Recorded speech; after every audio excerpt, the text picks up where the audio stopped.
ma'muriy va imtiyozli kreditlash xatari bor, xavotiri bor. Energetikadagi narxlarning oshishi keyingi ikkilamchi ta'siri kechroq yuz beradi. Lekin inflyatsion kutilmaganda kommunallar rekord darajada ko'tarilib ketdi. Tabiiy. Ertalab turib odamlarimiz ob-havoga qaramayapti, chunki yaxshi havo keldi-ku, men ham yaxshi havo keldi. Bugun go'sht narxi qanaqa bo'larkin deb o'ylayapti hozir. Ikkita mamlakatda kuzatish mumkin. Neft narxlari oshsa ham benzin narxi oshadi, neft narxlari tushsa ham benzin narxi oshadi. Propan narxini ko'ryapsizmi? Nimalar bo'lyapti? Shunaqa. Toshkent shahrida 7700-7800 bo'ldi. Vodiyda 8000 dan oshdi mana shu kunlarda-da. 8000 dan oshdi. Yozda o'rtasida. Hozir qaysi mahallaligini aytsam, mana shu yozganlar. Ularga kamerani ko'tarib borishadi. Bizda O'sha joyga men ishonchim komil, propan boradi. Lekin qo'shni qishloqqa bormasligi aniqda. O'zbekistonda havo osmonimizni ochishdan havo yo'llari yutsa yutadiki yutqizmaydi-da. O'zbekistonda o'rtacha aviachipta narxi taxminan 25 kunlik daromadga to'g'ri keladi, ish haqiga to'g'ri keladi. Qozog'istonda bu 4 ish kunda, ya'ni 4 kun ishlasa chipta olaladi, deyapti. Umuman rivojlangan iqtisodiyotlarda chiptaning narxi bu 1 ish kunlik ish haqiga teng, deyapti. Tushunyapsizmi, qanchalik og'ir ahvol. Biz agar bozorga o'tmoqchi bo'ladigan bo'lsak, taraqqiyotni, inkluzivlikni ta'minlaydigan bo'lsak, iste'molchini diqqat markaziga qo'ymaydigan bo'lsak, o'zgarish bo'lmaydi. Assalomu alaykum vaqtuzning qadrli kuzatuvchilari. Efirda yana avval iqtisod dasturi va studiyada doimgi ekspertimiz Otabek aka Bakirov bilan birgamiz. Assalomu alaykum Otabek aka. Assalomu alaykum. Xush kelibsiz studiyamizga. Kayfiyatlaringiz yaxshimi? Kayfiyatlar bizda yaxshi, sizlarda ham yaxshi deb o'ylayman. Garchi kecha milliy terma jamoamiz mag'lubiyatga uchragan bo'lsa-da, juda ko'pchilik mana kun asosiy temasi sifatida futbolni muhokama qilyapti-ku. Hozir o'zi biz ham boshqa mavzularni yig'ishtirib qo'yib, faqat futbolni gapirishimiz kerak o'zi.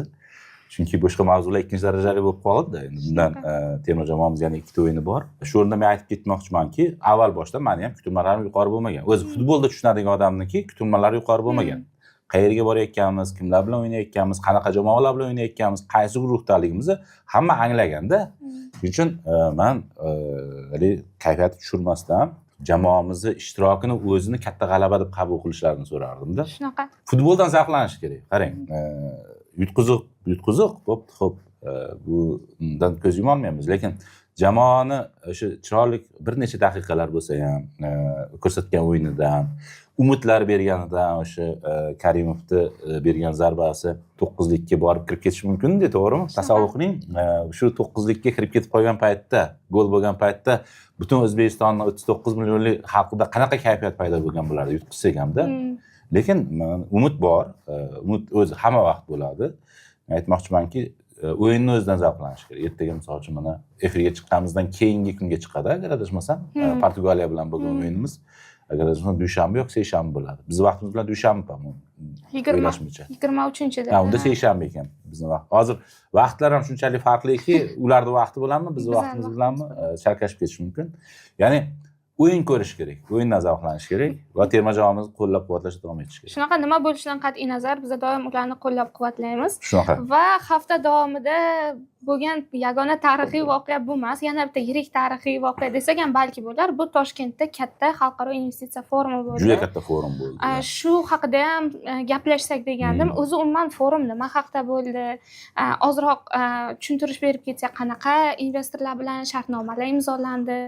Nimalar kutilyapti bu yoqqa? Xo'p, bu forum an'anaviy aylandi.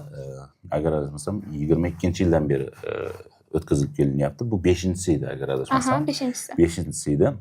An'anaviy bo'lish bilan birga ayni bir paytda qamrovi ortyapti. Agar e'tibor bersangiz, bunaqa investitsiyaviy forumlar yoki iqtisodiy forumlar biz atrofimizdagi davlatlarda, mintaqamizda ham o'tkaziladi, shimolda ham o'tkaziladi, mashhur Davos forumi bor, qishda o'tkaziladigan, misol uchun-da. Bunday forumlar bor va ularning har birining o'zining missiyaviy maqsadlari bor. O'zbekiston uchun muhim bo'lgan masala bu investitsiya masalasi. Chunki juda ko'p bozorlardan uzoqroqdamiz va uzoq yillar global investitsiya makonini bir bo'lagi bo'lmaganmiz. Shuning uchun ham bu forumni ahamiyati haqiqatan ham yuqori. Meni xursand qilayotgan narsa, yildan yilga shu an'ana paydo bo'ldi. Investitsiya forumiga mintaqamizdan tashqarida bitta yoki ikkita katta davlatni rahbarlari taklif qilinyapti. Bu forumning obro'sini ham belgilaydi-da. Bu yil misol uchun Germaniya Federatsiya Respublikasining federal prezidenti keldi, Albaniya prezidenti keldi. U masala mintaqadan chiqqanini ko'rsatadi. Ya'ni forumni qamrovi va unga bo'lgan munosabat allaqachon mintaqadan chiqqanini bildiradi. Biz endi o'rganib qoldik har yili forumimizda qo'shni davlatlarning bosh vazirlari ishtirok etishiga, Ozarbayjonning bosh vaziri ishtirok etishiga o'rganib qoldik. Bu doimiy deb bo'ldi. Bu birinchi masala. Ikkinchi masala shundan iboratki, forum vositasida juda ko'p ekspertlar, juda ko'p iqtisodchilar, xalqaro moliya institutlari vakillari o'zlarini O'zbekiston bugungi kunga kelib erishgan yutuqlari, yo'l qo'yayotgan kamchiliklari bo'yicha xolisona fikrlarni ham aytish imkoniyatiga ega bo'ladi-da. Ya'ni biz xohlaymizmi, yo'qmi? Bizda iqtisodiy siyosatni yuritayotgan nimalarimiz, institutlarimiz o'zlarini xatosini baribir tashqaridan turib o'zlari yuritayotgan siyosatni probellarini tashqaridan ekspertlarni ko'zi bilan o'tkazib olganlari yaxshida har tugul, tushunyapsizmi? Bu faqat xalqaro institutlar, umuman tashqaridan baholashdan tashqari o'zaro ichki investorlar uchun ham juda ham foyda bo'ldi. Shaxsan o'zim ham qatnashdim. Savdo-sanoat palatasi arab davlatlari va Osiyo mamlakatlari investorlari bilan ko'rishganda ular bilan savol berdim, to'g'ridan-to'g'ri har xil davlat vakillari bilan muloqot qildim. Ular uchun rostdan O'zbekiston jozibador. Ularning orasida gaplashganlarim orasida investitsiya allaqachon qilgan va endi qilmoqchi bo'lganlar ham O'zbekistonga qo'rqmasdan qaysidir ma'noda pul tikishga tayyor ekanligini ko'rsatdi. Bu ham yaxshi signal deb hisoblayman. Xuddi shunaqa. Bu investorlar o'zi bunday o'ylab qarasangiz eng ehtiyotkor toifa investorlarda. Har qanday xatarni ular uzoq va chuqur tahlil qiladi. Qaror qabul qilishdan avval. Forumlarda men endi hozir keyingi masalani aytayman. Uchinchi bir muhim signali bu bizda mavjud bo'lgan xatarlarni yildan yilga biz kamaytirayotganimiz masalasi. Xatarlarni yumshatayotganligimiz masalasi. Yana bitta an'ana paydo bo'ldi. Davlat rahbari forumni ertasi kuni, forumni ikkinchi kuni deylik, ikkinchi kuni investorlar kengashi tuzilgan. Shu investorlar kengashining a'zolarini to'g'ridan-to'g'ri takliflarini eshitish imkoniyatiga ega. Bu o'zimiz tadbirkorlar ham bo'lishi mumkin, bu xorijiy investorlar ham bo'lishi mumkin, Amerika Qo'shma Shtatlaridan, Yevropa Ittifoqidan, Xitoydan, Koreyadan, arab davlatlaridan, tushunyapsizmi? Bu o'sha joyning o'zida to'g'ridan-to'g'ri bizda asosiy institut hisoblangan prezident nomidan savollarga javob olish imkoniyati mavjudligi yoki qonunchilikka implementatsiya qilinish mumkinligi ayrim takliflarni bu juda katta ishonch beradi-da. O'sha mavjud bo'lgan ehtimoliy xatarlarni yumshatadi yoki bartaraf etadi. Shuning uchun hozir ketma-ket keng tomoshabinlarimizga bu forum nima uchun kerak degan savolga javob berib o'tirishimiz kerak emas. Temada bo'lgan, mavzuning ichida bo'lgan yoki biznes ichida bo'lgan ekspertlardan tortib tadbirkorlarimizgacha bo'lgan barcha, menimcha o'sha oxirgi 3 kunda bo'lib o'tgan voqealarni kuzatib bordim. To'g'ridan-to'g'ri efirda siz ommaviy axborot vositalari sizni qiyofangizda katta maydonlardan to'g'ridan-to'g'ri efirlar uyushtirishdi, materiallar uzatishdi. Shuning uchun buni endi zaruriyati qolmadi deb hisoblayman. O'zi forum nimaga kerak degan savolning zaruriyati qolmadi. Shunaqa, to'g'ri.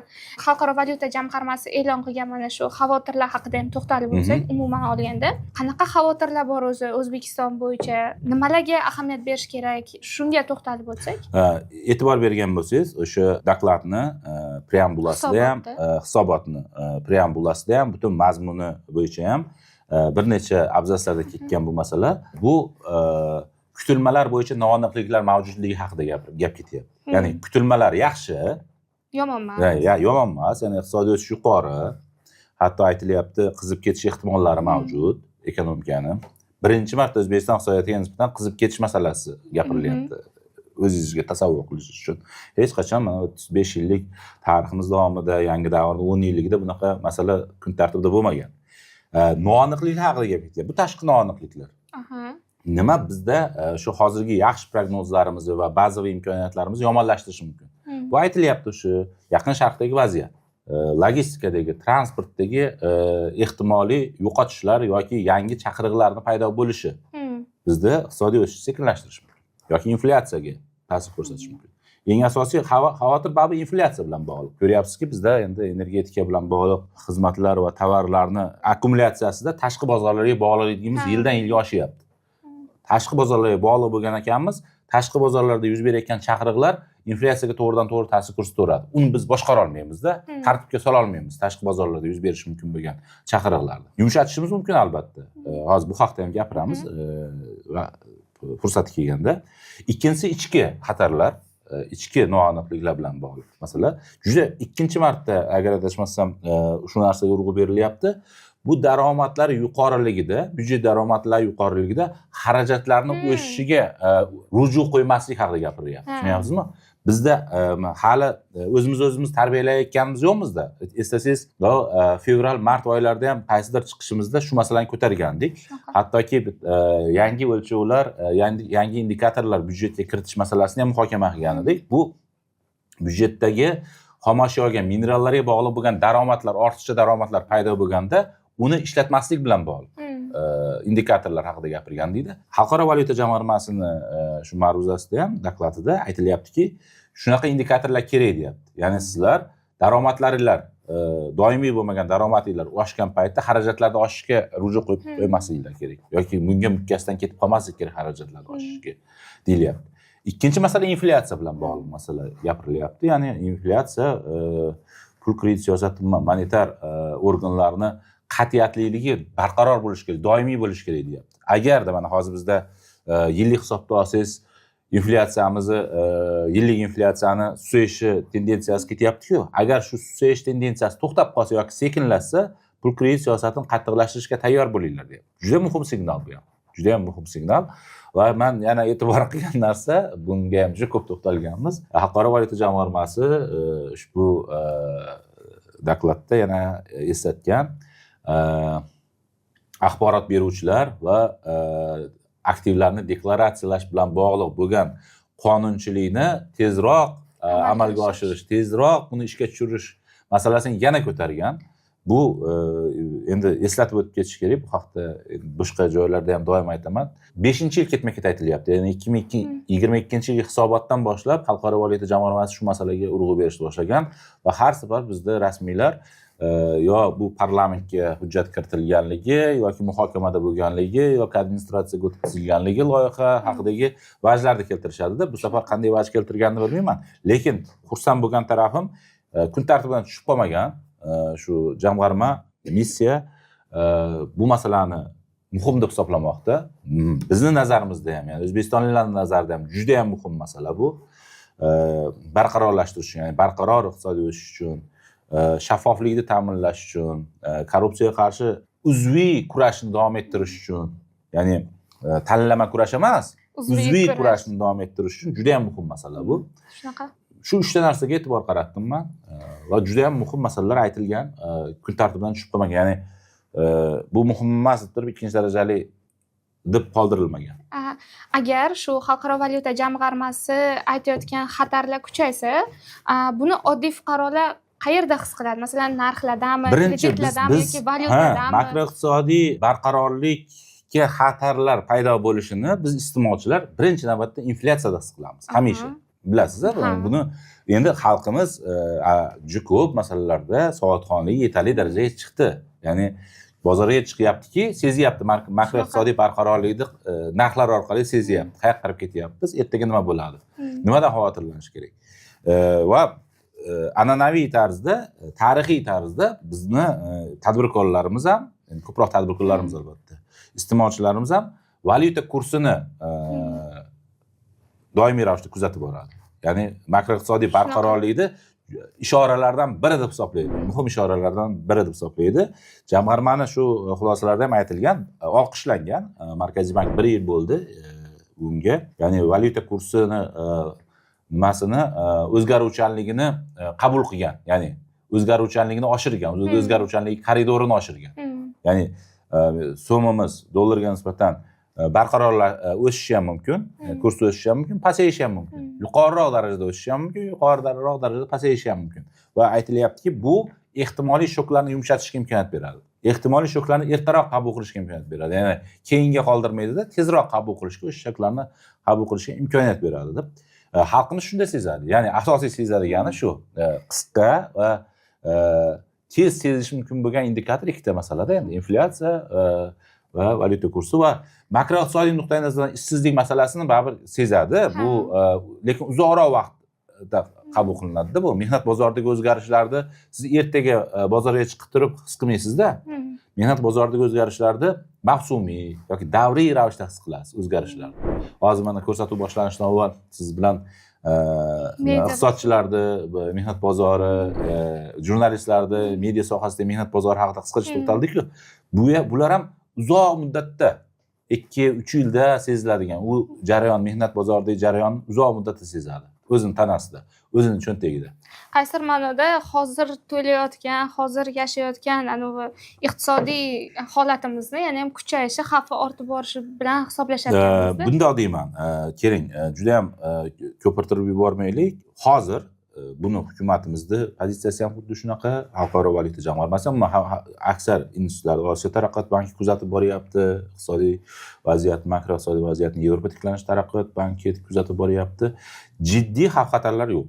Makroiqtisodiy ma'noda jiddiy xavf-xatarlar yo'q. Hozir ta'sir qilishi mumkin bo'lgan omillar hamisha bo'ladi. Avval ham bordi, bundan keyin ham bo'ladi. Va bu tabiiy. Bu tabiiy, chunki iqtisodiy jarayonga kirishdingizmi, xatarlar doim yonma-yon yuradi-da. Endi shu o'rinda Otabek aka o'sha investitsiya forumida aytildi, O'zbekiston iqtisodiyotini yil yakuniga qadar 180 milliard dollargacha yetishi kutilayotgani haqida Mirkomil aka Xolboyev buni real baholab, real qilish mumkin narsa sifatida baholab, shu tahlillarni yozgan ekanlar. Siz buni qanaqa hisoblaysiz? Masalan, hozirgi holatimiz naqa xavfli emas. 2025da 147 milliard bilan yakunladik, to'g'rimi? 147 milliard bilan. 147 bilan yakunladik. Agar adashmasam, o'rtacha kurs 2025-yilda shu 12600 lar atrofida bo'ldi. Ya'ni chunki yilning boshida 13000 dan oshgan edi dollarning kursi, yilda 12025 bilan yakunladik agar adashmasam. O'rtacha yillik tortilgan kurs shu 13500 bilan 13600 atrofida edi. Hozirda hisoblasangiz, 1-yanvardan to bugungi kungacha bo'lgan davrda hisoblasangiz, shu 12000 lar atrofida-da. Ya'ni ikkita bu raqamga chiqishi mumkin bo'lgan ikkita omil bor. Haqiqatan ham iqtisodiy o'sish nominalda bor. Birinchi chorakda hattoki rekord darajada iqtisodiy o'sish bilan yakunladik. Iqtisodiy o'sish hozirgi prognoz yoki prognozda atrofidagi ko'rsatkichlar saqlanib qolganda va ayni bir paytda yillik o'rtacha valyuta kursi shu 12000 atrofida saqlanib qolganda imkonli narsa. Bu prezidentni kechagi dokladidan kelib chiqib turib gapirmayapman. Olib qarasangiz, Xalqaro valyuta jamg'armasining o'zini apreldagi missiyasini va kechagi e'lon qilingan dokladidagi, hisobotidagi raqamda ham hisoblasangiz 178 milliardlik yayim kutilyapti yil yakuniga. 178 milliardlik yayim kutilyapti. Va hatto agarda nima desa bo'ladi, men o'ylayman, hali bilmayman bu qayta ko'rib chiqilganmi yoki yo'qmi. O'tgan yilgi yalpi ichki mahsulot 147 milliarddan qayta baholanishi mumkin deb o'ylayman. Ya'ni 147, bilsangiz 2024-yilgacha bo'lgan davrdagi yalpi ichki mahsulotimiz qayta baholangan. Eslasangiz, bir necha omillar u, ya'ni yashirin iqtisodiyot bilan bog'liq, kuzatilmagan iqtisodiyot bilan bog'liq, keyin metodologiya bilan bog'liq vaziyat qayta ko'rib turib baholanganda, bilmayman hali bu vazifa bormi yoki yo'qmi, lekin 2024-yilda yalpi ichki mahsulot qayta baholanganda, agar adashmasam 121 milliard bilan yopgandik 2021da. 25da 147 bilan yopdik. Baholansa undan ham ko'proq chiqishi mumkin. Shu nuqtadan olib qaraganda 180 u katta patolog imkonsiz deyish noo'rin. Masala bu yerda faqat 2026-yil haqida ketmayapti. Iqtisodiy o'sish bu barqaror va inklyuziv bo'lishi kerak. Biz mana shu o'sish sur'atini va o'sish darajasini uzoq siklda davom ettira olishimiz kerak-da. Bir yil o'sib turib, keyingi yil o'sish sekinlashishi yoki o'sish to'xtab qolishi kabi xatarlar aslida og'irroq masala. Bu yilgi 180 milliardga chiqmaslikdan ko'ra, tushunyapsizmi? Davomiylik bo'lishi kerak. Mana shu iqtisodiy o'sishni barqarorligini, uzoq yillik barqarorligini, ya'ni kamida 2-3 yillik barqarorligini, o'rta va uzoq sikldagi barqarorligini ta'minlash muhim bo'lishi kerak. Mana shu joyga institutlar kerak. Mana nimani Mirkomilda yozgan fikrlariga va xavotirlariga Mirkomil yana xavotirlar olyaptiki, o'tgan yil oltinda o'rtacha narxi 4600 dollardan baland edi. Bu yilda hozirgi 5 oylik, 5,5 oylik nimani olib qarasak, 4100 dollar atrofida. Hatto mana Yaqin Sharqda va Ukrainada agar sulh barqaror bo'ladigan bo'lsa, oltinning narxi yana ham pastroqqa tushishi mumkin. Shu nuqtai nazardan olib turib u berayotgan xavotirlar ham o'rinli. Buni ham aytib o'tib ketish kerak. Lekin asosiy uzoq muddatli, o'rta muddatli o'sish ta'minlaydigan narsa baribir institutlarning barqarorligi. Institutlarning shakllanishi bo'lishi kerak. Sud qanchalik zerikarli bo'lmasin, sud mustaqilligi juda ham muhim. Qonunlarni barqarorligi juda ham muhim. Qonunlarning ustuvorligi juda ham muhim. Falonchi akaga qonunlarda ishlamasdan qolganlarga qora xalqlar qonunni ishlashi bu doimiy ravishda o'rta va uzoq muddatli istiqbolda iqtisodiy o'sishni pasaytiradigan asosiy masala. Institutlarning zaifligi, institutlar deganda shu regulyatorlarni, tiyib turuvchi ustunlarni, xususan parlamentni zaifligi uzoq muddatli iqtisodiy o'sishni doimiy ravishda orqaga tortadigan yoki sekinlashtiradigan masala. Shuning uchun ham biz ko'proq qayg'urishimiz kerak. 2026-yilda 180 milliard haqida qayg'urishimiz kerak emas. O'rta muddatda 2028-29, undan keyin 2030-yildan keyingi davrda iqtisodiy o'sishni, yuqori iqtisodiy o'sishni saqlab qolish haqida ko'proq qayg'urishimiz kerak. Bu juda zerikarli, ayni bir paytda murakkab masala.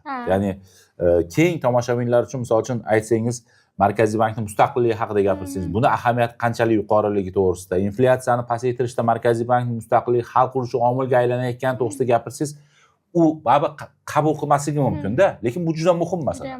Buni aynan qaror qabul qiluvchilar qabul qilish kerak. Qaror taftologiya bo'lsa ham aytaman, qaror qabul qiluvchilar qabul qilmasa, mana shu realliklarni biz qisqa muddatli nima bilan, sprint bilan ovora bo'lib qolamiz. Shu o'rinda regulyator mana shu haftada muhim qarorni qabul qildi. Ya'ni bu asosiy stavka. Stavka yana o'zgarishsiz 14% ga qoldirildi. Siz iqtisodchi sifatida bu qarorni qanaqa baholaysiz? Masalan, Markaziy bank siz o'sha yig'ilishdan bir kun avval chiqdingiz menga, to'g'rimi? So'radingiz. Bahoyingiz qanaqa? Men xohishim ham, kutilmam ham o'zgarishsiz qolishi bilan bog'liq. Ya'ni hozirgi holatda garchi inflyatsiya pasayyapti. Qanchalik norozi bo'lishimizdan qat'iy nazar inflyatsiya pasayayotganini tan olishimiz kerak. Kutilmalar pasayyapti. Buni ham tan olishimiz kerak. Ayrim qator tovar, xizmatlar bo'yicha noroziligimiz bo'lishidan qat'iy nazar kutilmalar pasayyapti. Buni ham tan olishimiz kerak. Ayni bir paytda inflyatsiya pasayayotgan paytda, kreditlarning narxi pasayayotgan paytda, depozitlarning pasayayotgan paytda xohish bo'ladiki, baribir aynan nimani ayniqsa hukumatning xohishi, bu juda ham har qanday O'zbekistondan tortib Amerika Qo'shma Shtatlarigacha hukumat doim stavkalar past bo'lishini istaydi. Bu chunki hukumat uchun juda muhim masala. Markaziy bank masalasi boshqa, ideallari va vazifalari, hukumatning ideallari va vazifalari boshqa. Buni tabiiy qabul qilish kerak. Shuning uchun shunday xohishlar ta'sirida pasaytirish ham mumkin edi. Tushunyapsizmi? Men kecha juda xursand bo'ldim. Federal rezervning yangi raisi mana shu juda muhim masala. Amerika Qo'shma Shtatlarida asosiy stavkani o'zgarishsiz qoldirganlar. Ya'ni juda ko'pchilikda shu xavotir bor ediki, federal zaxira tizimiga kelgan yangi rahbar Trampga yoqish uchun, moyillikni ta'minlash uchun va loyallikni ta'minlash uchun pasaytirishi mumkin degan xavotirlar bor edi. Va lekin mana stavkani o'zgartirishsiz qoldirishdi. Yangi sostav, yangi rahbarni ostidagi federal zaxira tizimi. Xuddi shunaqa, men garchi o'zimning xohishlarim o'zgarishsiz qoldirishdan iborat bo'lsa-da, istisno etmagandim. Sizga aytdim, ehtimoli yuqori pasaytirish mumkinligini. Va relizda regulyator aytgan, shu keyingi yig'ilishlarda aytmagan, ishora bergan, pasaytirilishi mumkinligiga ishora bergan. Keyingi yig'ilish 29-iyulda bo'ladi. Siz ham kutilmada aytgan, keyingisida o'ylab ko'rar balki. Keyingisida sababi yana bitta xavotir. Buni Xalqaro valyuta jamg'armasi ham aytayapti-da, ma'muriy va imtiyozli kreditlash xatari bor, xavotiri bor. Tushunyapsizmi? Biz hali bundan voz kecha olganimiz yo'qmiz-da. Nimani ma'muriy va imtiyozli kreditlash kanali ishlab tursa, asosiy stavka kanali ishlamaydi. Buni ta'sirchanligi bo'lmaydi. Tasavvur qiling, asosiy stavka shunaqa narsaki, u bozorni ruhiyatini, bozorni umidlarini, bozorning haroratini belgilash kerak. Bu yoqda bozorning haroratini belgilamasdan chinovniklar stavkasi, endi buni shunday aytaymiz-da endi. Imtiyozli kreditlash va ma'muriy kreditlashning chinovniklar stavkasi ulushi yuqori qolaveradigan bo'lsa, qaytanga qolish bilan birga kengayishda davom etsa, oxirgi oylarda bir necha qaror chiqdi, e'tibor berdinglarmi yo'qmi? aynan imtiyozli kreditlash bo'yicha yana bir necha dasturlar paydo bo'ldi. Yana turli sohalarda. Juda men og'riqlik bilan qabul qildim. Har tugul oxirgi 1 yil, 1,5 yil ichida pauzamiz bor edi, lekin yana boshlandi. Shu asosiy stavkaga bog'langan holatdagi imtiyozli yoki ma'muriy kreditlashni kengayishi xavotirlar paydo bo'ldi. Yana davlat shunaqa kreditlashni davom ettirish uchun anavi endi samarasiz davlat banklarining kapitaliga yana pul beryapti. Tushunyapsizmi? Bu yomon narsa-da bu. Bu yoqda qilayotgan hamma sa'y harakatlarni yuvib tashlaydi. Bu yoqda qilayotgan o'sha asosiy stavkani ta'sirchanligini oshirish bo'yicha qilinayotgan chora-tadbirlarni, xatti-harakatlarni bitta qaror yuvib tashlayveradi-da, yo'q tashlayveradi-da. Shuning uchun shu yana qaytaman Xalqaro valyuta jamg'armasining xavotirlariga shu yerda ham aytilgan, imtiyozli va ma'muriy kreditlashni davom etishi bu juda ko'p siyosatlarni uzviyligini yo'qottirib qo'yadi. Ta'sirchanligini yo'qottirib qo'yadi-da. Va o'sha raqamlarda agar e'tibor bergan bo'lsangiz, shu ma'muriy va imtiyozli kreditlashni ulushi oshish prognozi bor. Oshishi prognoz bor. Agar adashmasam, yalpi ichki mahsulotga nisbatan 0.9% gacha oshishi prognoz bor. Shu dokladga ilova qilingan raqamlarda. Adashayotgan bo'lishi mumkin. Balki 0.8 edi, balki 0.9 edi-da. Adashayotgan bo'lishi mumkin. Bir tekshirib ko'rasiz. Shunga men o'ylayman, yaxshi qaror qabul qilindi. Ya'ni stavkani o'zgarishsiz qoldirilgani. Umidim shunaqaki, shu balki hozir ko'ryapsiz, bozorda pul ko'paygan. Pulni ko'payishi bu faqat nima bilan, ichki omillar bilan bog'liq emas, tashqaridan pul jalb qilish, ya'ni ham kreditlar, ham investitsiyalarga kirib kelish oqimi kengaygani uchun taklif ko'paygan, pulning taklifi ko'paygan. Bu jarayon menimcha yana davom etadi. Agar buzib qo'ymasak, yana davom etadi. Shuning uchun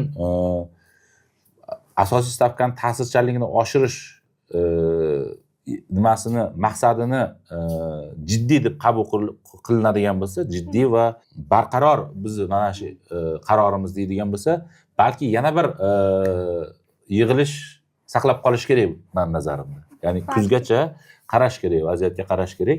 Keyin sizga shu so'raganingizda ham aytdim, biz hali mana bu tariflardan energiya tariflarining oxirgi oshirilish ta'sirini ko'rmaymiz hozir. Sababi ko'rmasligimiz sababi o'tgan yil ham, oldingi yil ham xuddi shunaqa bo'ladi. Energetikadagi narxlarning oshishi keyingi ikkilamchi ta'siri kechroq yuz beradi. Misol uchun chiqindi tariflariga, issiq suv tariflariga, transport tariflariga, boshqa bozor yo'q sohalarga kechroq ta'sir ko'rsatadi, vaqt o'tib ta'sir ko'rsatadi va undan keyin juda ko'p iste'molchilarni energiya sarfi taxminan noyabrga borib keskin oshadi. Bu hali his qilgan yo'q-da iste'molchilar bu narsani. Lekin inflyatsion kutilmaganda kommunallar rekord darajada ko'tarildi. Tabiiy. Chunki ular inflyatsiyani asosiy xavotir omili sifatida kommunal xizmatlar ko'ryapti. Ya'ni demoqchi bo'lgan, qaysi ma'noda bu xarajatlarni oshgani ta'sir qildi baribir. Ta'sir qildi. Bu hali inflyatsiyani statistikasiga ta'sir qila olgani yo'q to'la-to'kis, tushunyapsizmi? Kutilmalariga ta'sir qildi. Kutilmalariga. Ya'ni men ertaga narxlar oshadi deyapman, tushunyapsizmi? Hali inflyatsiyani biz mana 5 oylikda ko'rdik, to'g'rimi? 5,5 ga tushdi. Balki iyun bilan birinchi marta uzoq yillardan buyon deflyatsiya bo'lmas. Inflyatsiya yana kuzatiladi. Chunki bizda bilsangiz, mavsumiy ravishda iyundan avgustgacha deflyatsiya kuzatiladi. Meva-sabzavot, oziq-ovqatlarning narxi pasayadi, mavsumiy darajada pasayadi va shuni hisobiga deflyatsiya. Lekin energiya tariflari aynan 1-iyundan oshgani hisobiga iyunda deflyatsiya bo'lmasligi mumkin. Va yillik inflyatsiya balki bilmayman, hozir hisob-kitob qilib ko'rish kerak, balki 6 dan oshar yana. Balki 6.2 ga ham borar balki. Hisob-kitob qilib ko'rish kerak. Chunki yana bir tarafi bor, juda ko'p asosiy oziq-ovqat kuzatib borayotgan bo'lsangiz kerak, narx tahlildan, o'z bozorda ham kuzatib borayotgan bo'lsangiz kerak. Asosiy oziq-ovqatlarning narxi oshish to'xtagani yo'q. Va undan keyin mana shuni fursat bo'lganda aytib ketayin, narx tahlilida oziq-ovqatdan tashqari mana asosiy energetika tovarlarini ham doimiy kuzatuvini viloyatlar va tumanlar qirqimida qilish kerak-da. Juda ham muhim mana shu masala. Bizda faqat go'sht e'lon qilinadi. Yo'q, bizda eng asosiy mahsulot nafaqat go'sht emas, asosiy oziq-ovqat, meva-sabzavotlar va go'sht, yog' e'lon qilinadi. Chunki hozir hamma go'sht kuzatadigan bo'lib qoldi. Go'sht. Ertalab turib odamlarimiz ob-havoga qaramayapti, chunki iyun yaxshi havo keldi-ku, men ham yaxshi havo keldi. bugun go'sht narxi qanaqa bo'larkin deb o'ylayapti hozir. Shunaqa lekin to'g'ri. Aksiyalarga qaramayapti, oltin narxiga qaramayapti, go'sht narxiga qarayapti. Go'shtdan valyuta bo'lib qoldi. Go'sht o'zi 90-yillarda go'sht asosiy valyuta edi. Yo'g'i. To'y qilgan ham, to'yini qilmoqchi bo'lsa, go'shtga bog'lab to'yini berar edi. Qarz bergan ham, qarz bersa go'shtga bog'lab qarz berar edi. Va hokazo. Mana hozir ham yana go'shtni narxi shunaqa oshyaptiki, o'zi men nazarimda hozir qarashimiz kerak. Viloyatlar qirqimida $10 dan arzon go'sht qolgan yo'q-da. Shunaqa. Viloyatlar qirqimida. Qaysidir tumanlarda, Tomdida, agar adashmasam, bor hali arzon go'sht bor, lekin viloyatlar qirqimida olib qarasa, arzon go'sht qolgan yo'q. Lekin narx tahliliga mana hozir statistikani qilgan eng yaxshi mana shu ishonch beradi kommunikatsiyada. Shunaqa. Tushunyapsizmi? Va orientirlar ham beradi. Mana misol uchun tadbirkorlar qayerdan nima qimmatligini, qayerda nima arzonligini ko'ra olish kerak-da. Qo'pol qilib aytganda Navoiydan, Qoraqalpoqdan markazga qarab, Farg'ona vodiysiga qarab go'sht oqish kerak o'zi aslida. Tasavvur qiling, Qoraqalpoq va Navoiy tumanidagi eng arzon tumanlar bilan Farg'ona vodiysidagi go'sht eng qimmat tumanlar o'rtasidagi farq 35-40% gacha borgan. Shunaqa. Nimaga mana o'z-o'zidan savol tug'iladi, nimaga bozor ishlamayapti? Tasavvur qiling, bu yerda marja bor-da. Shartli ravishda aytyapman. Tomdidagi 100 ming so'm go'sht bo'lsa, Oltinko'lda 145 ming so'm go'sht bo'lsa, bu go'sht harakatlanish kerak-da Oltinko'lga qarab. Bir-biriga nima qilish kerak? Nimaga mana shu Tomdidagi go'sht Oltinko'lga qarab oqmayotgani menga qiziq. Yoki Oltinko'ldagi yuqori narxlar bu yoqqa ta'sir qilmayotgani qiziq. Bu endi bu ham sabablari bor o'z-o'zidan. Bizda eng og'ir muammo transport va logistika. Ya'ni go'shtni Tomdidan Oltinko'lga olib borish haddan tashqari qimmatga tushadi-da. Keyin ko'p shu mavzuni yoritganimda ham ko'pchilik aytganda bu mollarga beriladigan yem muammosi. Faqat hech qarang, osonlashtirmaylik va umumlashtirmaylik-da shu savollarga javob olishda. Bitta savolga javob bitta bo'lmaydi, bir nechta bo'ladi va uni sabablari doimiy ko'p. Juda ko'p. Talab tarafida ham, taklif tarafida ham-da. Siz aytayotgan yem masalasi u omillardan bittasi xolos. Kompleks. Bu ham bor deb qarash kerak. Hattoki qo'pol qilib aytganda nimadagi Argentinadagi aytaylik haftalik yomg'ir yog'ishi to'xtab qolishi yoki sekinlashishi ham go'sht narxiga ta'sir ko'rsatadi. Qiziq. Ya'ni dunyo juda ham tekis bo'lib qoldi. O'zi umuman qimmatlashayotgan narxlar bu faqat go'sht bilan emas, bu benzin va o'sha zapravkalardagi narxlar oshishi bilan ham bog'liq. Butun dunyoda siz ham yozgan ekansiz, o'sha neft narxi pasayapti. Ayrim mamlakatlarda o'sha benzinda ham arzonlashish boshlangan. Boshlangan. Lekin O'zbekistonda bu yangi rekordlar chiqyapti kundan kunga. Shu haqda ham to'xtalib o'tsak. Mana 16-17 kunlari AQSh ma'muriyati, Tramp ma'muriyati va Eron o'rtasidagi o'sha kelishuv, memorandum avvaliga tomonlar tasdiqladi. Biz shu kelishuvga kelishdik deb turib, keyin bilsangiz onlayn bir-biriga qarab turib imzolashdi ham. Bu yoqda Eron prezidenti, bu yoqda Amerika, Tramp o'zi imzolashdi ham. Bu bozorlarga yaxshi ta'sir ko'rsatdi. Men aytsam, shu imzolanadi degan xabarlar chiqishdan avval neftni o'rtacha haftalik narxi, endi kunligini aytmayman, patologlarda $112-115 nima, $98-100 atrofida edi. Keyin o'sha imzolangandan keyingi haftalardagi o'rtacha narx $77-78 gacha tushdi-da. Bir haftaning ichidagi narx o'zgarish. Va buni darrov Amerika Qo'shma Shtatlarida bilsangiz bozorga juda yuqori bog'langan-ku. Neft narxi va yoqilg'i shoxobchalaridagi narx juda ham yuqori ta'sirchanlikka ega bir-biriga. O'tkazuvchanligi yuqorida, narxlarda raqobat yuqori bo'lgani uchun o'z-o'zidan zapravkalardagi, shoxobchalardagi narxlarga Amerika Qo'shma Shtatlarida jiddiy ta'sir ko'rsatdi va agar adashmasam apreldan buyon birinchi marta 1 gallon neft narxi $3.99, ya'ni $4 dan arzonga tushdi-da. Ya'ni to'g'ridan-to'g'ri ta'sir ko'rsatdi shu voqealar. Lekin bizga, misol uchun, keyin mana kecha Turkiyadagilardan ham so'radim, Turkiyada ham narx arzonlashni boshlagan. O'tgan kuni keyin Qirg'izistondagilardan so'radim, Qirg'izistonda ham narx arzonlashni boshlagan. Ya'ni o'sish to'xtaganda artib. Bizda teskari. Bizda mana aynan o'sha narxlar, neft narxlari tashlab yuborgan kunlarda qaytanga benzin narxi yangi rekord darajada oshdi. Propan narxi yangi rekord darajada oshdi. Bozor bog'langanligi yo'qda, umuman tashqi ta'sir yo'q. Mana hozir biz go'sht narxi haqida gapiryapmiz, chunki bozor tovarida tashqi ta'sir bor. Shakar narxi haqida gapiryapmiz, tashqi ta'sir bor. Lekin benzinga, propanga kelganda, yana ularga biz importga yuqori darajada qaram bo'lib qolganmizda. Kelganda mana shu ishlamayapti. Nimaga? Mana shu savolga javob berish kerak. Raqobat qo'mitasi berish kerak.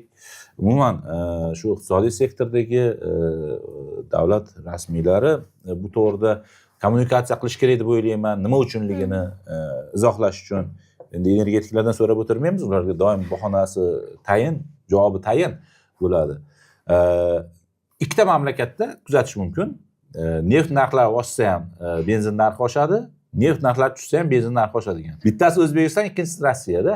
Nimaga? Biz xususan oxirgi, ayniqsa urushdan keyingi yillarda neft mahsulotlari, neft va neft mahsulotlarining importida Rossiyaga qaramligimiz haddan tashqari oshdi. 2022-yilgacha diversifikatsiyamiz bor edi. Turkmanistondan olardik, Qozog'istondan olardik, Iroqdan olardik benzin mahsulotlarini-da. Bu oxirgi yillarda hukumatlararo kelishuv deb mana shu taraf bizga qulay deb turib, biz qaramligimiz oshib ketdi. O'sha qaramlik benzinga qaramligimizni ustiga oxirgi 1,5 yil ichida propanga ham qaramligimiz oshib ketdi. Propanning narxini ko'ryapsizmi? Nimalar bo'lyapti? Shunaqa. Toshkent shahrida 7700-7800 bo'ldi. Vodiyda 8000 dan oshdi mana shu kunlarda-da. 8000 dan oshdi. Yozning o'rtasida. Qish emas bu. Qish payti ham bo'lsa boshqa gap edi. Lekin mana misol uchun mana shu signallarni ko'rmayapman. Bog'liqlik bo'lish kerak bu. Endi nima qilish kerak deydigan bo'lsangiz, mendagi ma'lumotlar bo'yicha yagona javobni aytadiganim shu. Biz manbalarni diversifikatsiya qilishimiz kerak-da, ko'paytirishimiz kerak. Mana ertaga Erondan sanksiya olinadigan bo'lsa, Eron bilan kanallarda yoqilg'i, umuman neft, energiya tovarlari bo'yicha kanallarni yaratishimiz kerak. Turkmaniston nima sababdan, nimagacha yaqin yillargacha Turkmanistondan propan import qilganmiz, nima sababdan propan import qilmaymiz? Men shuni tushunmayman. 3 barobar arzon bizdan. Hozir Turkmaniston birjasini qarasangiz, kirib ko'rishingiz mumkin. Propanning narxi bizdagidan 3 barobar arzon. Bizda birjada shakllanayotgan narxdan 3 barobar arzon-da. Nimaga mumkin emas? Yoki Qozog'istondan. To'g'ri, Qozog'istonda o'zining ham ichki muammolari mavjud. Lekin hukumatlararo kelishish mumkin-da bu masalada. Va o'sha aytganingizdek, qancha raqobat bo'lsa, bunda ham buni arzonlashtiradi. Mana u shimoldagi urush Erondagi urushdan farqli ravishda hali beri yakuniga yetadigan emas. Shuning uchun biz Rossiyaga qaramligimiz saqlanib qolaveradigan bo'lsa, bizning kuzdagi ahvolimiz qanaqa bo'ladi? Bizning qishdagi ahvolimiz qanaqa bo'ladi? O'zi ko'rib turibsiz, yozyapsizlar sizlar ham menimcha. Sevastopoldan tortib Kamchatkagacha benzin sotuviga limitlar qo'yilgan.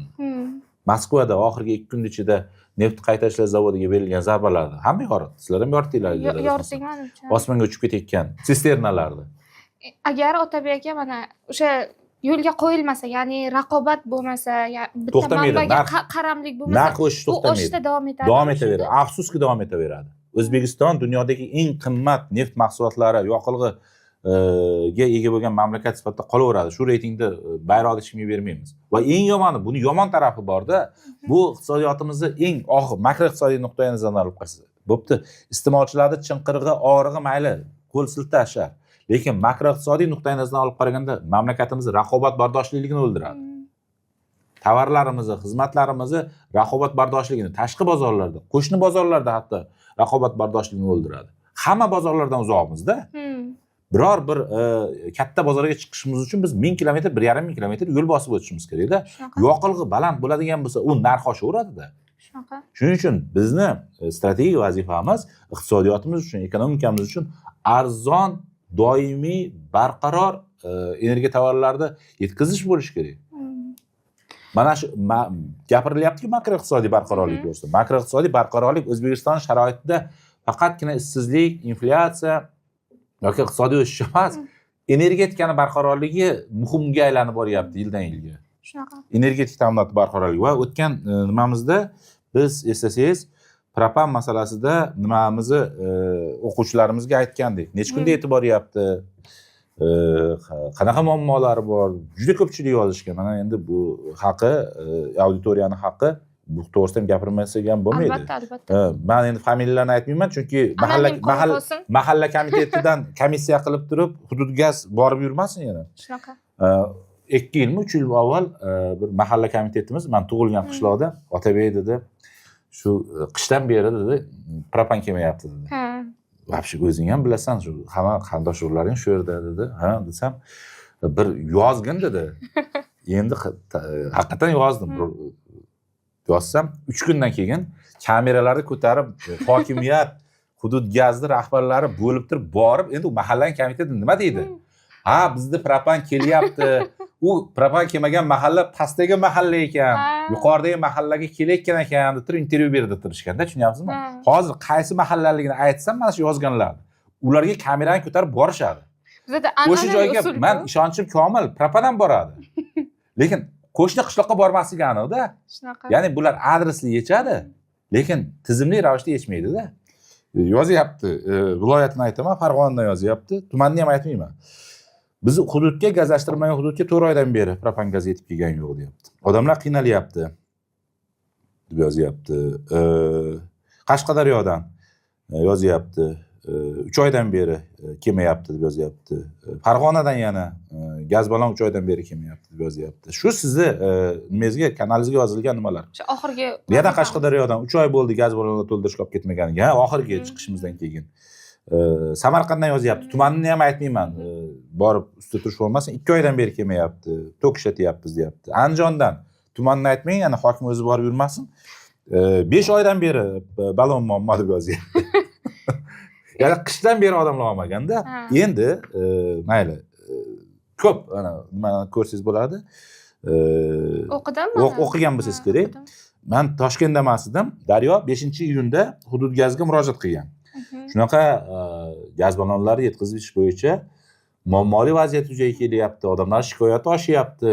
3 oy, 4 oyga o'tib ketib qolyapti. Ba'zi bir hududlarda rostdan 5 oygacha bormaganda, qishdan beri bormagan o'sha. Yangi yilda bu yog'iga olmagan hududlar bor-da. Deb yozsa, hudud gaz aytibdiki, 15-iyundan keyin hammasi yaxshi bo'lib ketadi deb javob berishibdi. Ya'ni 15-iyundan keyin hammasi yaxshi bo'lib ketadi debdi. Ayni bir paytda hudud gaz aytibdiki, nimani O'zbekneftgazga stilka qo'ygan ekan. O'zbekneftgaz vakili matbuot kotibi chiqib aytdiki, biz hudud gazi ta'minotga suyultirilgan gaz yetkazib berish rejasini to'liq bajaryapmiz. Bu borada hech qanday uzilish mavjud emas deb intervyu beribdi. Ya'ni ular bu yoqqa stilka qo'ygan bo'lsa, bular bu yoqqa stilka qo'ygan. Ya'ni hudud gaz misol uchun biz to'liq o'sha ishlab chiqaruvchilar olmayapmiz degan bo'lsa, ishlab chiqaruvchi monopolist aytayaptiki, biz beryapmiz deyapti. Qancha berayotganini rayonlar, tumanlar, viloyatlar qirqimida, oylar qirqimida ma'lumot keltirmagan. O'zi shu ma'lumotni o'zi ham yo'q-da. To'xta, misol uchun shartli ravishda Marhamat tumaniga gazi yo'q 80% hududida qancha propan ajratilgan, qancha yetkazildi? Qishloqlar qirqimida, mahallalar qirqimida. Shu ma'lumot bo'lish kerak-da. To'g'ri. Shu o'rinda endi yana bitta narsani aytib ketayin-da. Mana shu 35 kunlik qoida bor o'zi propan bo'yicha. 30-35 kunlik qoida belgilangan. O'zlarining normativida. 30-35 kunlik qoida ishlamasa, 3 oyda, 4 oyda borsa, qolgan 2 oyda borganini farqini kim o'zlashtiryapti? Qayerga ketyapti? Bu yoqda O'zbekneftgaz biz hammasini beryapmiz deyotgan bo'lsa, bo'pti, o'sha 2 oydagi gaz qayerga ketyapti? Qayerda u gaz? Qayerda u gaz? Ikkinchi masala ham bor. Odamlar bizni juda ham yuzxotirchilik qiladi. O'sha belgilangan ballonni to'ldirmay olib kelishadi. U o'lchovchisi ham yo'qda. Borib gaz ballonni tushirib olayotganingizda, to'xta, buning ichiga necha kilo xamadi deb turib o'lchab ola olmaysiz. U yerda ham muammo bor o'zi. Juda ko'pchilik aytmaydi, keldimi, keldi. Shunisiga ham shukur deyiladi-da. Gaz balloni o'sha buzuqligi masalasi ham. Yo'q, ana 4 litri kamligi. Ya'ni kilogrammi kamligi masalasi haqida gap ketyapti-da. Uni ham nazorati kerak. Alohida nazorati kerak-da.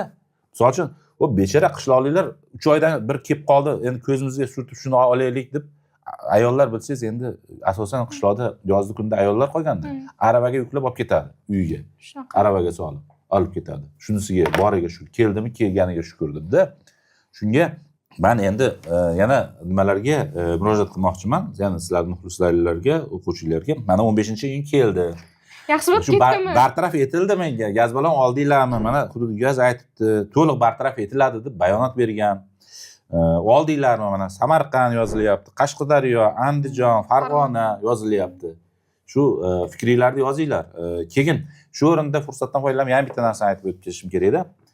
Ana 50%likni gapirmasak esdan chiqib qoladi bularni. Tinimsiz eslatib turishimiz kerak. Gazlashmagan hududlarga 50% skidka berilgan va'da mana 4-yildan beri bajarilgan yo'q. 4-yil ketyapti, bajarilgan yo'q. Shu va'dani yana bir marta eslatib aytamanki, endi ular nima bahoda qilyapti, bilyapsizmi? Infrastrukturamiz bardosh bermasligi mumkin deb bahona qilyapti. Ya'ni qayerdadir generatsiya kamroqda, misol uchun Farg'ona vodiysi viloyatlarida generatsiya kamroq, u yerga aytaylik 50% chegara limit bersak, 50% lik skidka bersak elektrga, gazsiz hududlarga 50% lik skidka bersak, tarmoqlarimiz ko'tarolmay qoladi, tashlavoradi deb bahona qilishyapti. Endi men ularga yana bitta taklif aytmoqchiman-da. Generatsiya haddan tashqari yuqori bo'lgan g'arbiy hududlarimiz bor. Misol uchun Qoraqalpog'iston, Xorazm. Shu yerda sinab ko'rishsin. Generatsiya shunchalik ko'pki, bular sun'iy intellekt infratuzilmasiga elektr energiyani 5 sentdan beramiz deb e'lon qilyapti. Kechagi nimada ham shuni e'lon qilishdi. Forumda ham. Ya'ni Qoraqalpoq, Xorazmda shamol, quyosh energetikasining generatsiyasi yuqori, mavjud infratuzilma iste'molga nisbatan yuqorida. Shunga aytyapman, hech bo'lmasa o'sha 50% lik skidkani, elektr energiyasiga 50% skidkani Qoraqalpoq va Xorazmda gazlashmagan hududlarga berib sinab ko'rishsin. Qanaqa natija bo'lar ekan? Qanaqa natija bo'lar ekan? Men aytmayapman, vodiy og'ir ekan, xo'p. Biz peshonamizga hali energetika, barqaror energetikaga yetib kelishga hali uzoq ekan hali. Xorazm, Qoraqalpoqdan boshlab ko'raylikchi. Nima bo'lar ekan? Ular ham vatandoshlarimiz. Shunaqa. Sinab ko'raylik. Mana kamchiliklarimizni bilib olaylik, infratuzilmamizdagi kamchiliklarimizni. Bozor qanaqa ishlashini ko'raylik, ya'ni kundalik, sutkalik vaziyat qanaqa bo'lishini ko'rib olaylik. Real sinab ko'rmagancha bunga aniq bir xulosa berish qiyin. Bular hali biz xuddi O'zbek xalq demokratiyaga tayyor emas deganimdek 50% skidkaga bular yana 10 yildan keyin ham tayyor bo'lmaydi bu ketishda. Mirzo Mahmudovning boshqasi keladi, u ham aytadi, biz tayyor emasmiz deydi. Tabiiyki, benzin narxlari o'z-o'zini Otabek aka havo transportlariga ham ta'sir qilish ehtimoli bor. Ehtimol emas, to'g'ridan to'g'ri, chunki asosiy xarajati aviatsiyani aviayoqilg'i. Shu o'rinda o'sha davlat rahbari Uzbekistan Airways'ni qiymatini 1.6 milliard dollardan 2.3 milliard dollargacha oshirish imkoniyati borligini ta'kidladi. Haqiqatdan ham siz ham yozgan ekansiz, bu imkonli. Lekin bu uchun albatta ayrim bir harakatlar kerak. Shunga to'xtalib o'tsak, avvalambor muvaffaqiyatli o'tgan oyda, may oyida, 18-mayda Milliy investitsiya jamg'armasining muvaffaqiyatli IPO'si yuz berdi. Ikki taraflama IPO yuz berdi, Toshkentda va Londonda. Va o'sha Milliy investitsiya jamg'armasining asosiy aktivlaridan, ya'ni qiymatini belgilaydigan, narxini belgilaydigan, jozibasini belgilaydigan aktivlardan biri O'zbekiston havo yo'llarida. O'zbekiston havo yo'llarining 25% shu ulushi Milliy investitsiya jamg'armasi paketiga kiritilgan. Ya'ni o'sha muvaffaqiyatda O'zbekiston havo yo'llarining ham o'rni bor. Biz qancha so'kishimizdan qat'iy nazar eng qimmat kompaniyada. Shunaqa. O'tgan haftada shu ma'noda davlat rahbarining oldida uchrashuv bo'ldiki, aytildi, prezentatsiya qilindi, endi raqamlar e'lon qilingan yo'q. Shu tajribadan kelib chiqib turib, O'zbekiston havo yo'llarining o'zini navbatdagi 20% gacha bo'lgan aksiyasini IPO'ga olib chiqish masalasi ko'tarildi. Ya'ni shunday qilishimiz mumkinki, transformatsiya, operatsion transformatsiya, xarajatlarni optimallashtirish, ma'muriy bosimlarni yo'qotish, ta'sir choralarini yumshatish degan masalalar ko'tarildi. Shundoq qiladigan bo'lsak, narxi oshadi deb aytilyapti. Bu to'ppa-to'g'ri. Lekin undan ham ko'proq oshirish mumkin narxini. O'zi aslida har qanday aviakompaniyani narxini oshiradigan narsa u davlat aralashuvini kamaytirilishi birinchisi. Ya'ni agar O'zbekiston havo yo'llariga ma'muriy aralashuv bo'lmasa, ya'ni u men umumlashtirib aytayapman. Unga kartoshka ekish rejasi qo'yilmasa, unga aeroport qurish rejasi qo'yilmasa yoki moliyalashtirish yoki xos bo'lmagan, ya'ni O'zbekiston havo yo'llarini vazifasiga, bozordagi vazifasiga xos bo'lmagan vazifalar qo'yilmasa yoki falon delegatsiyani falon joyga olib borib kelgin degan vazifa qo'yilmasa, bo'lmasa yoki bo'lmasa aytaylik samarasiz bo'lgan reyslar bor. Samarasiz, ya'ni rentabligi yuqori bo'lmagan, lekin siyosiy sabablarga ko'ra, bu eski davrda ham bor edi, hozir ham siyosiy sabablarga ko'ra albatta qatnov bo'lish kerak reyslar ustidan ma'muriy bosim bo'lmaydigan bo'lsa, havoshga albatta samaraliroq natijalar ko'rsatgan bo'lardi. Albatta u jozibaliroq bo'lardi. Ikkinchi yana bir masala borda. Juda katta qo'rquv va xavotir borki, agarda biz osmonimizni ochib qo'ysak, birinchi navbatda havo yo'llari ziyon ko'radi. Bu juda ham katta absurd narsa. Ya'ni o'zlari shunaqa absurd bilan qo'rqitib olishganda, ya'ni nima bo'lsa, O'zbekiston havo osmonimizni ochadigan bo'lsak, bir havo yo'llarida hech kim uchmay qo'yadi. Juda ham absurd narsa. Havo yo'llari o'zini auditoriyasiga egada, o'zini mijozlar bazasiga ega. Men doim aytaman, mana misol uchun qanchalik arzon taklif qilmang, albatta havo yo'llarini tanlaydigan mijozlar toifasi bor. Daromadiga qarab turib, albatta sifatni, komfortni tanlaydi-da. Bu turistlarni olasizmi?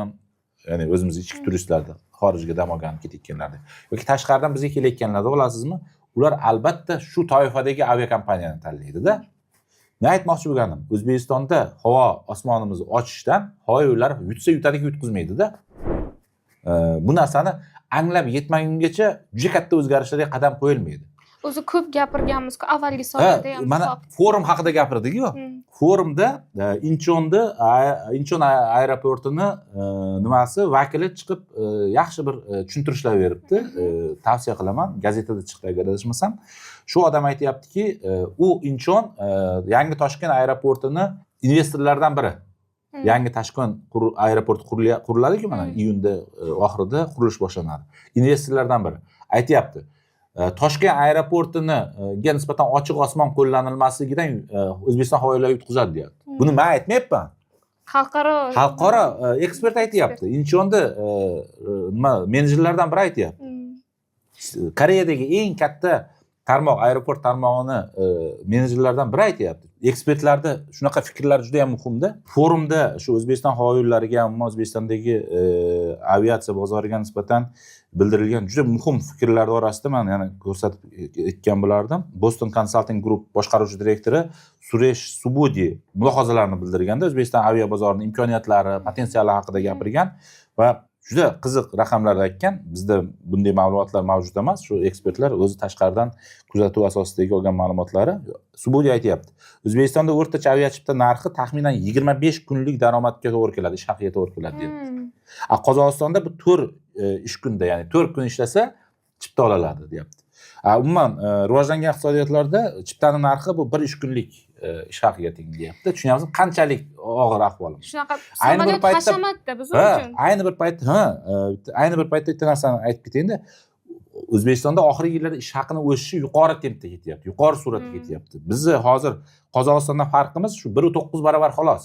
Oldingi yillardagi o'xshab 4 barobar, 3 barobar emas, 1.9 barobar xolos. Hozir misol uchun 1-aprel holatiga O'zbekistonda o'rtacha ish haqi 608 million bo'lsa, Qozog'istonda bizning so'mimizga 11,5 million so'm.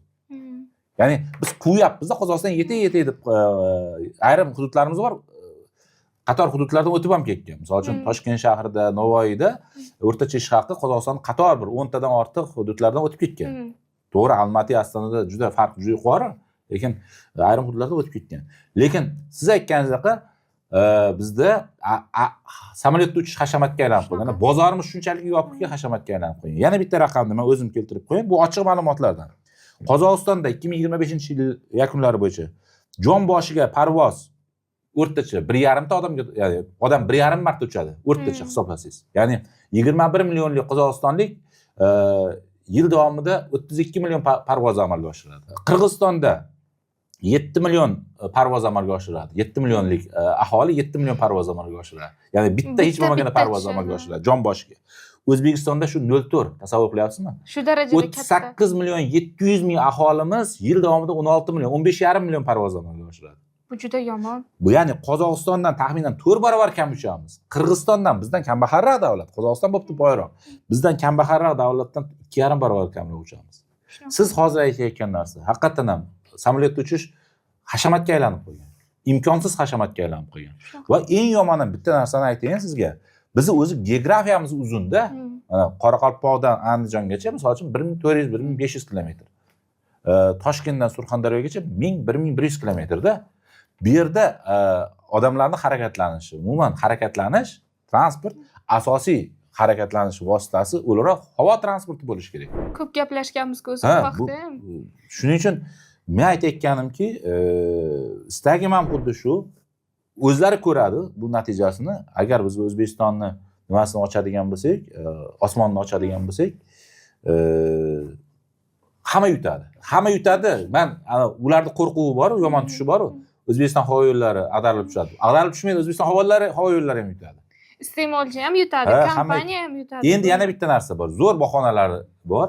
Bizni aeroportlarimizni infratuzilma imkoniyati cheklangan deydi-da. Mana misol uchun aytaylik, Andijon aeroporti soatiga 300 ta odamga xizmat ko'rsatishi bilan cheklangan deydi yoki Buxoroning eski aeroporti aytaylik, soatiga 400 ta odamni cheklangan. Ya'ni ikkita samolyot kelib qolsa, uchinchisiga xizmat ko'rsatilmay qoladi deb aytadi-da. Men boshqa narsani aytaman-da, shu odamlarga, shu transport ustida turgan kattalarga bir borish tavsiya qilib ko'raman-da, O'shta aeroportiga, Batumi aeroportiga, nimada, Chernogoriyada Tivat aeroportiga-da. Sizga aeroportda infratuzilmasini borganmiz, bormaganmiz tasavvuringiz uchun aytaman-da, O'shta aeroportini Farg'ona aeroportidan farqi yo'q-da. Hattoki Farg'ona aeroporti kattarog'i. Ya'ni o'sha aeroport kompleksi, terminal kompleks kattaroq hamda. Lekin shunday tashkil eta olishganki, O'shta aeroportidan hozir yiliga deyarli 2 million odam uchyapti. Tasavvurlasizmi? Andijon aeroportidan hali yiliga 300 ming odam uchgan yo'q-da. Asrab avaylab qo'yishadi. Haftasiga 3 tami 4 tami reys bor. O'shta aeroportidan shunday qilinganki, har soatda qatnov bor-da, har soatda qatnov bor. Kunlik qatnov bir 18 ta 19 ta qatnov bor. Shundan yarmi ichki reyslar bo'yicha. O'zi statistika qo'mitasi ham e'lon qilganda va O'zbekistonda yildan-yilga kamayib borayotgan ko'rsatkichlar. Ichki qatnov kamayib boryapti. Ichki qatnov. Ichki qatnov. Biz-ku har qalay dunyoga ochilib va turizm rivojlanyapti, ya'ni tashqaridan bizga, bizdan tashqariga. Shuni hisobiga tashqi qatnovlar manfaatli bo'lyapti. Ya'ni bu yerda har qalay o'sish bor, lekin ichki qatnovlarda ahvol juda ham og'ir. Vaholanki subsidiyalar, chegirmalar va hokazolar haqida gapirilmagan gap, chiqarilmagan qaror qolmadi-da. Shuning uchun men aytaman, mana shu transport ustida turganlar bir borib ko'rsa bo'ladi-da. Misol uchun shu infratuzilmamiz yo'q, aeroport quvvati kam, ya'ni yangi aeroport qurgunimizgacha sabr qilasizlar deyish. Buni ham qo'ying bo'pti. Yangi aeroport degan bahonasiga. Samarqand aeroportini qurishdi, hali ham quvvatiga chiqqan yo'q-da. Shunaqa. Mana qurishdi o'sha DXSH qilib bo'pti, DXSH deb aytamagan bo'lardim, o'zi aslida DXSH qilib qurishdi. U hali quvvatiga 50% quvvatida ishlamayapti. Ishlamayapti. Kim uchadi? Ertaga misol uchun mana xursand qilgan yana bitta yaxshi yangiliklardan Buxoro aeroporti to'g'risida ham gapirgandik-ku. Tender o'tkazildi, 52 ta talabgor ishtirok etibdi. Oxirgi bosqichda 6 ta talabgor chiqqan. Umid qilaman, o'sha talabgorlar haqiqatan ham shu sohadagi talabgorlar, hali Namangan aeroportidagi buqa so'yadigan tadbirkorlar emas. Ertaga Buxoro aeroportini shu yutib olgan boshqarishini, qurilishini yutib olgan investor birinchi so'raydigani o'rtoqlar, osmonni ochishimiz kerak deydi. Shunaqa. Men falon million dollar pul sarflab turib, bu yerga uchib kelishini ta'minlamaydigan bo'lsam, bundan foyda yo'q deydi. Xuddi shunaqa, boshqa aeroportlarda ham xuddi shunaqa. Va anavi Incheonda vakili bekorga gapirmayapti, u ko'rib turibdi xavotirlar nima bilan bog'liq bo'lishi mumkinligini ertaga. Uning asosiy riski, xavfi nimadan iborat bo'lishi mumkinligini. Ertaga 20 millionli aeroport qurib qo'yib, osmon yopiq bo'lsa. Osmon yopiq bo'lsa, u aeroport necha yuz yilda o'zini o'zi oqlaydi. Biz Turkmaniston emasmiz-ku bir tilladan aeroport qurib qo'yib, o'shani tomosha qilib o'tirgan. Va bundan keyin yana narx bilan to'lash. Albatta, qimmat aeroport qurdingizmi, o'zini oqlamayaptimi? Albatta, aeroport o'zining xizmatlari narxini oshiradi. Ya'ni umuman o'zi mana transportlar odamlarga xizmat qilish kerak-da. Havo transporti odamlarga xizmat qilish kerak. Endi ko'p gapirdik, temir yo'l transporti xizmat qilish kerak. Bu gaplar qayerdan chiqdi o'zi? Men sizga aytayin. Bu gaplar chiqqani Mahkamov o'tgan haftada parlamentda chiqish qildi. Meni o'zi bu gaplarim, og'riqlarim qayerdan chiqqanini aytayin. Parlamentda chiqish qildida aytdiki, deputatlar savollariga nima sababdan foiz kam, nima sababdan shu doimiy muammo, afrosiyab dedi. Endi ochiq aytdi, temir yo'lda imkoniyatlarimiz cheklangan dedi. Ochig'ini aytdi, o'rtoqlar, foizimiz hozir olib kelganimiz bilan uni yurgizadigan yo'limiz yo'q dedi.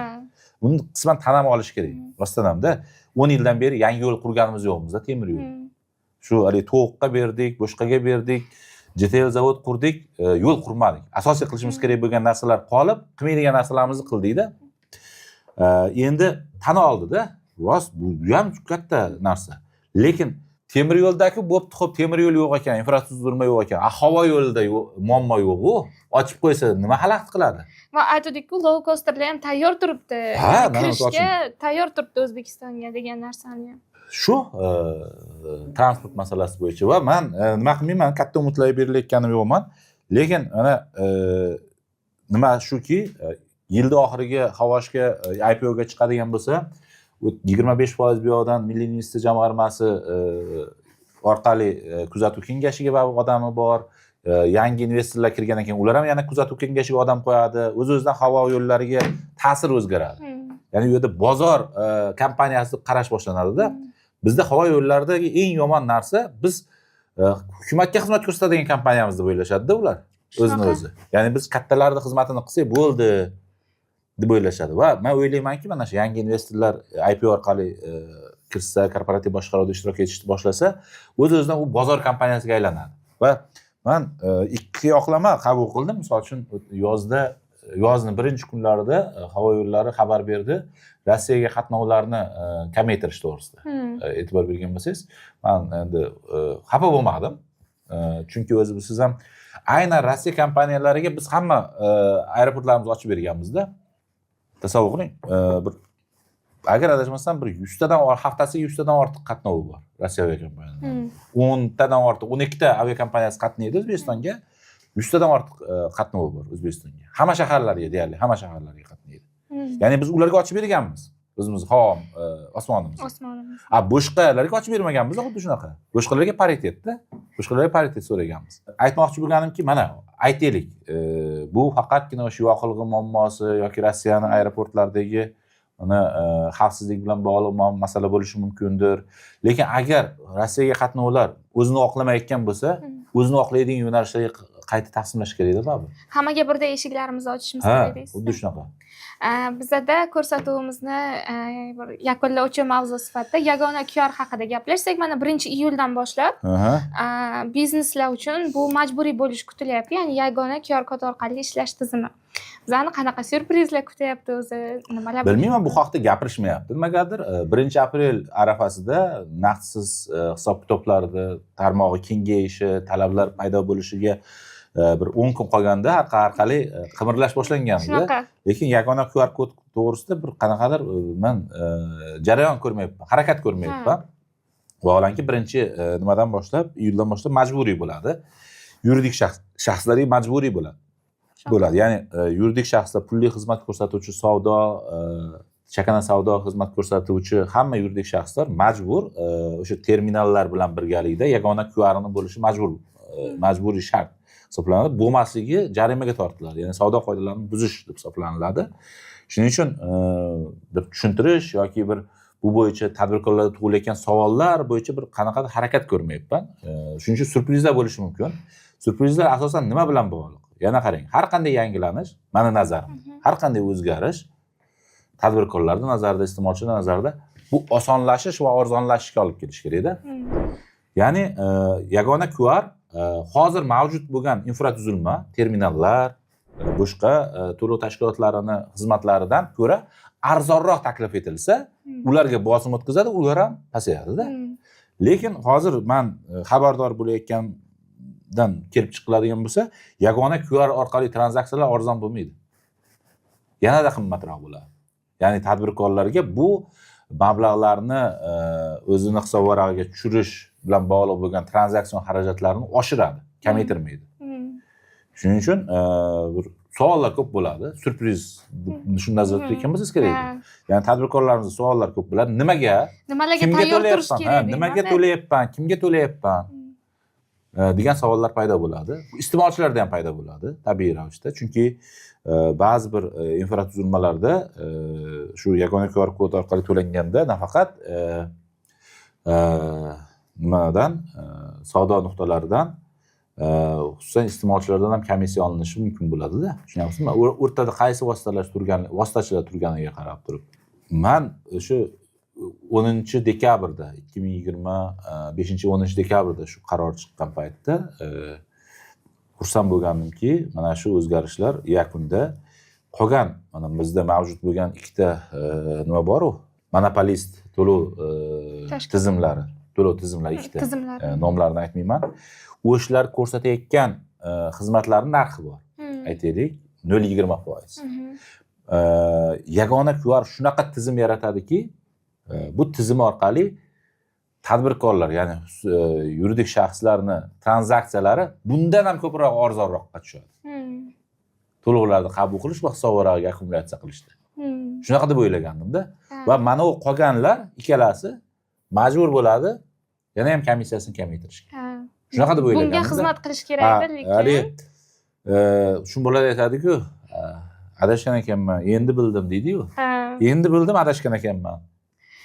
Lekin o'zi umuman Otabek aka oxirgi mana bir hafta 10 kun qolganda aktiv bo'lib matbuot anjumanlari qilishadi-ku. Mana hozir 19-iyun, efirga chiqqanimizda 21-iyun bo'ladi. Balki oxirgi bir hafta qolganda matbuot anjumanini tushuntirish berishadi. Menda bitta yagona savol, bu tranzaksiyalar va komissiyalar. Yana aytmaslik kerak-da, bu biznes, bu tadbirkorlik subyektlarini xizmat narxlariga biz ta'sir ko'rsata olmaymiz degan bahona o'tmaydi-da endi. Tushunyapsizmi? Ana maxsus QRda eshitdik, o'sha qancha bahona bo'lsa eshitdik hammasini yanvarda.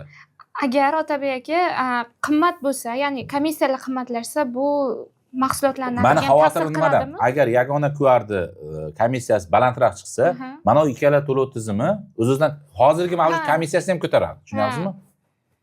Hammasi tenglashadi. Xo'p, mahsulotlar ham shunday keyin. Albatta, uni oxirgi to'lovchisi siz bo'lasiz. Baribir yana siz to'laysiz. Siz nahotki sezmadingiz, oxirgi oylarda to'lov tashkilotlarining ilovalarida juda ko'p to'lovlarda komissiyalar paydo bo'lgan. Ya'ni avval bepul bo'lgan to'lovlar ham hozir komissiyalar qo'shilgan. Sezmayapsizmi? Sezdim. Biz Statkom hali buni nima qilgan yo'q, o'zini statistikasiga kiritgan yo'q men nazarimda. Undan ham qizig'i, unaqa katta qilmayaptilar-da, 0.1%, 0.2% qilib qo'yaptilar. Bu ko'zga ko'rinmaydigan, lekin mayda-mayda plyusdan anchasini yechib oladigan anavda tizimda. Xuddi shunaqa. Keyin mana hali 0.1 dan 0.2 ga o'tishi bu ko'pchilik nazarida arzimagan tuyulishi mumkin. Lekin sizda aytaylik, oyiga to'lovlaringiz, shu naqdsiz to'lov tashkilotlari orqali to'lovlaringiz aytaylik 10 million so'm bo'ladigan bo'lsa, sizning oylik xarajatingiz 100 ming so'mdan 200 ming so'mga ko'paydi degani-da. Yoki 10 ming so'mdan 20 ming so'mga ko'paydi degani.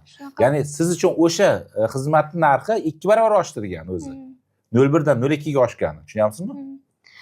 Yoki yo'q komissiyadan 0.5% komissiya kiritib qo'yilgan bo'lsa, siz xarajatingiz yo'q joydan yangi xarajatingiz paydo bo'ldi degani. Shunaqa. Va bu katta xarajat qiladiganlardan katta pul yechib oladi-da, qaysidir ma'noda. Va bu har bitta odamni yig'ishganingizda, butun aholini yig'ganingizda katta pul bo'ladi. Mana bizni odamlarimiz endi savol berishni boshlaydi albatta.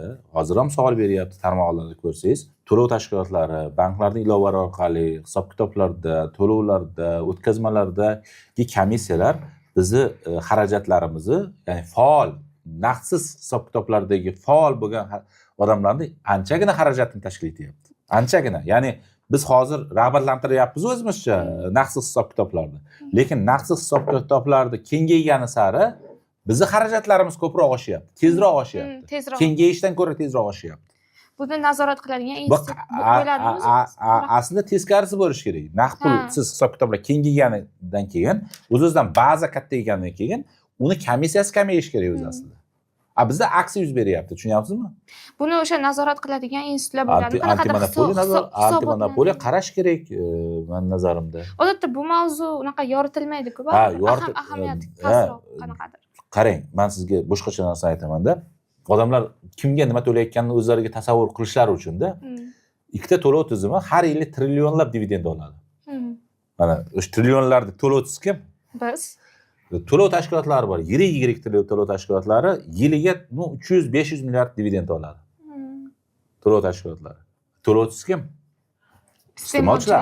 Ular iste'molchilar bilan ishlaydi. Mana tushunishingiz uchun, tushunyapsizmi? Va yana bitta narsa, men esim borda aytib ketayin.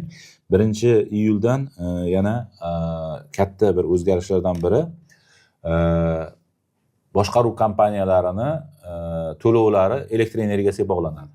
Majburiy ravishda bog'lanadi 1-iyuldan boshlab. Ya'ni shu paytgacha chiqindi bog'landi, ayrim hududlarda soliq bog'landi-yu, nimaga? Elektr energiyasi to'loviga. Ya'ni aytaylik, boshqaruv kompaniyasidan qarz bo'lsa, elektrik pul to'lay olmaydi. 1-iyuldan boshlab buni haligi boshqaruv kompaniyalarini moliyaviy samaradorligini oshirish uchun qildik deyildi, lekin ikkinchi taraf o'ylanmadi. Ertaga boshqaruv kompaniyalaridan norozi bo'lgan odamlar nima qiladi? Dardini qayerga aytadi? Xuddi chiqindi bilan bo'lmaydi, bog'liq bo'lgan vaziyat bo'lmaydimi degan savolni hech kim qo'ymadi. Ya'ni boshqaruv kompaniyalar biz jazoladi, lekin biz ularni jazolay olmaymiz. chiqindi bilan shunday bo'ldi-ku. Mana misol uchun mana chiqindi bilan bog'liq shunaqa qoida kirganiga 1 yil bo'ldi-da. Hech kim bu tarafiga e'tibor bergan yo'q. To'g'ri. O'zi qoida o'zlari belgilagan qoidaga ko'ra 3 kunda bir signal usulida borish kerak-da. 1 oyda bir bormaydi. Bu degani 10 ming so'm olyaptimi? Uni tarifi 1000 so'mga tushirilish kerak degani o'zi qoida bo'yicha. 10 marta oyiga borish o'rniga 1 marta bordimi? Demak, u 10 ming so'm olishga haqli emas. Lekin buni hech kim ko'tarayotgan yo'q. Shunaqa. O'sha qilgan mehnatiga yarasha emasda Ha, mana birorta regulyator, birorta vazirlik aytmayaptiki, to'xta, belgilangan qoidalar bo'yicha har 3 kunda borish kerak. Nimalarga, tumanlarga, mahallalarga har 3 kunda bir kirib, yig'ishtirib ketish kerak axlatni, chiqindini, axlat demaylik, chiqindini. Ha, 3 kunda bormayapti, 1 oyda bir boryapti. Ha, unda tarif ham 1 oyga bir yarasha bo'lish kerak-ku degan narsa aytmayapti. Na parlament aytmayapti, na senat, parlament degan quyi palata aytayapti. Na senat aytmayapti, na biror bir vazirlik chiqib aytmayapti. Ha, bizga majbur tiqib qo'ydi buni elektrga bog'lab. Xohlaysizmi, xohlamaysizmi, u chiqindi mashina keladimi, kelmaydimi, to'lashga majbursiz. To'lamasangiz elektringiz o'chadi. Shunaqa. Ya'ni chiqindi masalasidagi huquqsizlik, ya'ni iste'molchini bir burchakka tiqilganligi hozir endi mana boshqaruv kompaniyalar bilan bo'ladi, yuz beradi. Endi vaziyat bo'lgandan keyin yana ham kuzatib Xo'p, chiqindi bilan hech narsa yuz bermadi-ku. Iste'molchi tomon hech narsa bo'lmadi-ku. Raqobat qo'mitasi har 3-4 oyda bir bunday ro'yxat qilib bir jazolab qo'ygadi, unda ham jarima qo'ymaydi shekilli men nazarimda. Ogohlantiradi va hokazo. Buni jazoni kuchaytirish kerak. Jazoni kuchaytirish kerak. Mana men misol uchun gapiraverib charchaydi-da odam. Boshqaruv kompaniyalarining reyestri bor. Iste'molchining haqqini buzyaptimi, reyestrdan chiqarib tashlash kerak ularni. Qaytib xizmat ko'rsatilmaydigan qilib qo'yish kerak. Xuddi shunaqa chiqindilar bilan ham bog'liq. 3 kunda emas, men endi oyda aytmayapman. 10 kunda bir kelishni boshladimmi? Bo'ldi, undan bu olib tashlanish kerak. Boshqacha yo'l yo'q. Biz agar bozorga o'tmoqchi bo'ladigan bo'lsak, taraqqiyotni, inkluzivlikni ta'minlaydigan bo'lsak, iste'molchini diqqat markaziga qo'ymaydigan bo'lsak, o'zgarish bo'lmaydi. Shunaqa. Ancha bugun gaplashadigan mavzularimiz shunga har safar topshiriq beramiz nimamizga, auditoriyamizga. Mana shu chiqindi bo'yicha yozinglar. Mana yoz achib yotibdi chiqindilar. Yozda chiqindi o'z-o'zidan ko'payadi-ku. Mahallangizga qanchadan keldi oxirgi marta va davriyligi qanaqa? Rostdan ham 3 kunda bir kelishyaptimi yoki 2 oyda bir kelishyaptimi, 1 oyda bir kelishyaptimi? Tumaningizni yozing, mahallangizni yozing. Shu chiqindi masalasida o'zingiz fikrlaringiz va qanchadan to'lovlar amalga oshirilyapsiz shu to'g'risida yozing. Sharhlarda albatta keyingi ko'rsatuvimizda o'qiymiz, tanishtiramiz. Bilishsin qahramonlarini. Shunaqa.